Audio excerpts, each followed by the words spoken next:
అంగస్తంభన సమస్య లేదా erectile dysfunction అనేది మగవాళ్ళు కామన్గా ఎదుర్కొనే సెక్షువల్ సమస్య. అయితే ఈ అంగస్తంభన సమస్య లేదా ఎరెక్టైల్ డిస్ఫంక్షన్ అండ్ సెక్షువల్ ప్రాబ్లమ్స్తో నన్ను ఓపీలో కన్సల్ట్ అయ్యే చాలామంది పేషెంట్స్ వాళ్ళకి ట్రీట్మెంట్లో ఎక్స్పెక్టేషన్స్ చాలా ఎక్కువగా ఉంటాయి. అసలు ఈ సెక్షువల్గా ఈ అంగస్తంభన సమస్య లేదా ఎరెక్టైల్ డిస్ఫంక్షన్ ప్రాబ్లమ్స్ ఉన్నప్పుడు ట్రీట్మెంట్లో రియాలిటీ ఏమిటి అండ్ పేషెంట్స్కి ఉండే ఎక్స్పెక్టేషన్స్ ఏమిటి అండ్ ఆ పేషెంట్ ఎక్స్పెక్టేషన్స్ని మనం రియల్గా ట్రీట్మెంట్తో మీట్ అవ్వగలమా లేదా అనేది ఈ వీడియోలో నేను డీటెయిల్గా చెప్తాను. నా పేరు doctor Kranthi Kumar Reddy, consultant andrologist, Jaya andrology and men's health. మాకు విజయవాడ, వైజాగ్, రాజమండ్రి, నెల్లూరు మరియు కర్నూలులో బ్రాంచెస్ ఉన్నాయి. నేను మగవాళ్ళలో ఎటువంటి సెక్షువల్ సమస్యలున్నా, ముఖ్యంగా అంగస్తంభన సమస్య లేదా సిగ్రెస్ప్రోన్ అండ్ సెక్షువల్ ప్రాబ్లమ్స్ని ట్రీట్మెంట్ చేస్తాను. ముందుగా చాలామంది పేషెంట్స్ జనరల్గా నన్ను ఓపీలో కన్సల్ట్ అయ్యే చాలామంది పేషెంట్స్ ఏజ్ వచ్చేసి 40 నుంచి 35 నుంచి 45-50 ఇయర్స్ ఏజ్ గ్రూప్లో వాళ్ళు చాలా ఎక్కువ మంది పేషెంట్స్ ఉంటారు. ఈ పేషెంట్స్కి అంగస్తంభన సమస్య లేదా erectile dysfunction and sexual problems start అయినప్పుడు వాళ్ళకి జనరల్గా ఉండే రీజన్స్ ఏముంటాయి అని అంటే sugar, BP, smoking, alcohol, obesity లేదా కొలెస్ట్రాల్ ఎక్కువ ఉండటము. ఈ కారణం వల్ల వాళ్ళకి అంగస్తంభన సమస్య వచ్చింది. సో వాళ్ళు సెక్షువల్గా ఎటువంటి ఇబ్బందులు ఎదుర్కొంటారు అని అంటే సెక్స్ చేద్దాం అనుకున్నప్పుడు అంగం పూర్తిగా గట్టిగా అవ్వక, ఇన్సర్ట్ చేద్దాం అనుకున్నప్పుడు ఇట్లా ఇన్సర్ట్ చేసి సెక్స్ చేద్దాం అనుకున్నప్పుడు పెన్నిస్ పూర్తిగా గట్టిగా అవ్వక ఇట్లా బెండ్ అయిపోయి సెక్స్ చేయడానికి ఇబ్బంది పడుతూ ఉంటారు. అండ్ ఇంకొంతమంది సెక్స్ చేస్తున్నప్పుడు సడన్గా పెన్నిస్ మధ్యలో మెత్తగా అయిపోయి 7 అవుట్ అవ్వకముందే పెన్నిస్ మెత్తగా అయిపోయి కిందకి స్లిప్ అయిపోయింది. కొన్ని రకాలుగా కొంతమంది ఈ విధంగా ఇబ్బంది పడుతూ ఉంటారు. అయితే వీళ్ళకి సెక్షువల్గా ఈ ప్రాబ్లమ్స్ రావడానికి రీజన్ వచ్చేసి ఎక్కువ మందిలో sugar, BP, smoking, alcohol, obesity and cholesterol ఎక్కువ ఉండడం. జనరల్గా ఇవే రీజన్స్ ఉంటాయి. ఈ పేషెంట్స్కి కరెక్ట్గా మనము రీజన్ ఏంటి అనేది తెలుసుకొని ట్రీట్మెంట్ చేస్తే డెఫినెట్గా ఈ ప్రాబ్లంకి వాళ్ళకి క్లియర్ అయిపోయి సెక్షువల్గా వాళ్ళ లైఫ్ని హ్యాపీగా ఎంజాయ్ చేయవచ్చు. కానీ ఈ పేషెంట్స్ యొక్క ఎక్స్పెక్టేషన్స్ ఎలా ఉంటాయి అని అంటే వాళ్ళకి మెడిసిన్స్ ఫస్ట్ వాళ్ళ ప్రాబ్లంకి రీజన్ ఏంటో ఐడెంటిఫై చేసి ట్రీట్మెంట్ చేసి ఒక 1 మంత్ మెడిసిన్స్ వాడిన తర్వాత 1 మంత్ మెడిసిన్స్ వాడుకొని వస్తారు. వచ్చిన తర్వాత ఎట్లా ఉంది మీకు మెడిసిన్స్ వాడిన తర్వాత సెక్షువల్గానంటే బాగానే ఉంది సార్ అంటారు. మరి బాగానే ఉంది కదా ఇంకా ఏంటి అని అంటే లేదు సార్ నాకు 15-20 ఇయర్స్ ఉన్నప్పుడు వచ్చినంత ఎరెక్షన్ ఇప్పుడు రావట్లేదు అని అంటారు.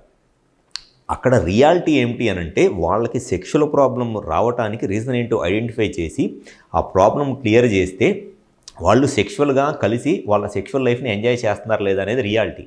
కానీ వాళ్ళ ఎక్స్పెక్టేషన్స్ ఎట్లా ఉంటాయి అని అంటే నాకు 15 సంవత్సరాలు ఉన్నప్పుడు ఎంత ఎరెక్షన్ ఉందో అంత ఎరెక్షన్ కావాలి సార్, నాకు 20 సంవత్సరాలు ఉన్నప్పుడు ఎంత ఎరెక్షన్ ఉందో అట్లా ఎరెక్షన్ కావాలి, నేను 15 సంవత్సరాలు ఉన్నప్పుడు రోజుకి 3-4 సార్లు లేదా 20 సంవత్సరాలు ఉన్నప్పుడు లేదా పెళ్ళైన కొత్తల్లోనూ రోజుకి 3-4 సార్లు సెక్స్లో కలిసేవాడిని, ఇప్పుడు రోజుకు ఒకసారే కలవగలుగుతున్నాను, లేదంటే వారానికి 3-4 సార్లు సెక్స్ చేయగలుగుతున్నాను, ఇంతకు ముందులాగా రోజుకు 3-4 సార్లు సెక్స్ చేయలేకపోతున్నానని చెప్తారు.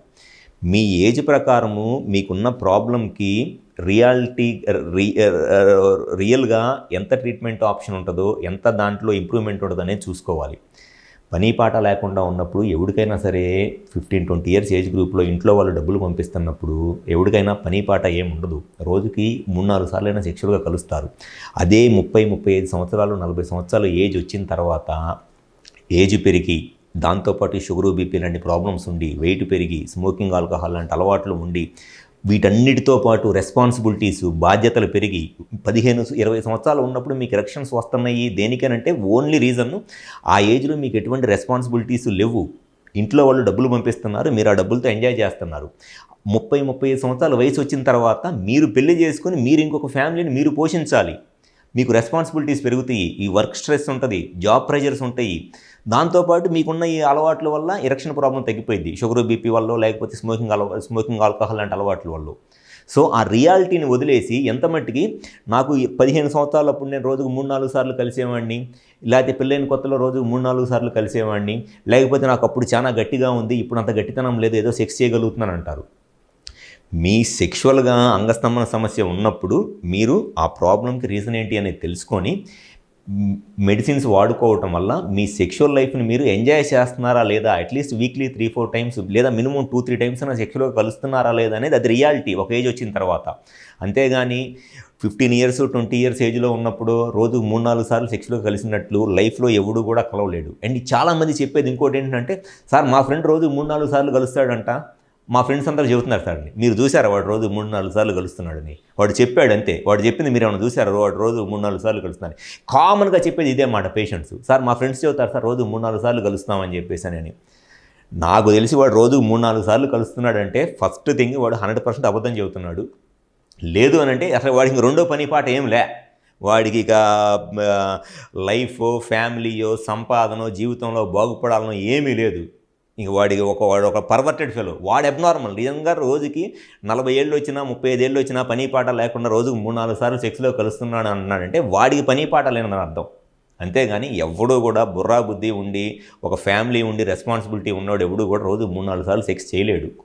అవన్నీ 15 to 20 ఇయర్స్ ఏజ్ గ్రూప్లో ఉన్నప్పుడు ఖచ్చితంగా ఎవరికైనా ఉంటాయి. ఎందుకంటే ఆ ఏజ్లో మీకు హార్మోన్ లెవెల్స్ చాలా ఎక్కువగా ఉంటాయి. ఈ షుగరు, బీపీ లాంటి ప్రాబ్లమ్స్ ఉండవు, ఎటువంటి అలవాట్లు ఉండవు, ఫిజికల్గా చాలా ఫిట్గా ఉంటారు. డెఫినెట్గా ఆ ఏజ్లో ఎవరైనా సరే రోజుకు 2-3 సార్లు సెక్స్లు ఈజీగా కలుస్తారు. కానీ ఒక రెస్పాన్సిబిలిటీస్ వచ్చి, ఒక ఏజ్ పెరిగి, కొన్ని అలవాట్లు అయిన తర్వాత షుగరు, బీపీ లాంటి ప్రాబ్లమ్స్ ఉన్నప్పుడు రోజుకు ఒకసారి సెక్స్లో కలిసినా it's more than enough. And వారాన్ని 3-4 సార్లు సెక్స్లో కలిసిన it's more than enough. So patient ఎక్స్పెక్టేషన్స్కి రియాలిటీకి చాలా డిఫరెన్స్ ఉంటుంది. పేషెంట్ ఎక్స్పెక్టేషన్స్ని మీట్ అయ్యేటట్లు ట్రీట్మెంట్ చేయడానికి ఏ డాక్టర్కి కూడా అంత ఛాన్స్ ఉండదు. కాకపోతే పేషెంట్స్ని సాటిస్ఫై చేయడం కోసము చెప్తే అబద్ధాలు చెప్పాలి. లేదు ఈ మెడిసిన్స్ వాడు, నువ్వు రోజు 3-4 సార్లు కలుస్తావని. ఎట్టి పరిస్థితుల్లో అది ఖచ్చితంగా అబద్ధమే.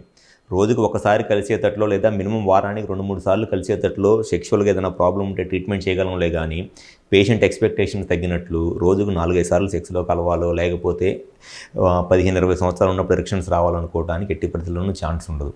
సో సెక్షువల్గా ఏదైనా ప్రాబ్లం ఉండి కరెక్ట్గా మీ ప్రాబ్లంకి రీజన్ ఏంటో తెలుసుకొని 100% మీ ప్రాబ్లం సొల్యూషన్ కావాలి అనుకుంటే ఒకసారి మా హాస్పిటల్కి వచ్చి కన్సల్ట్ అవ్వండి.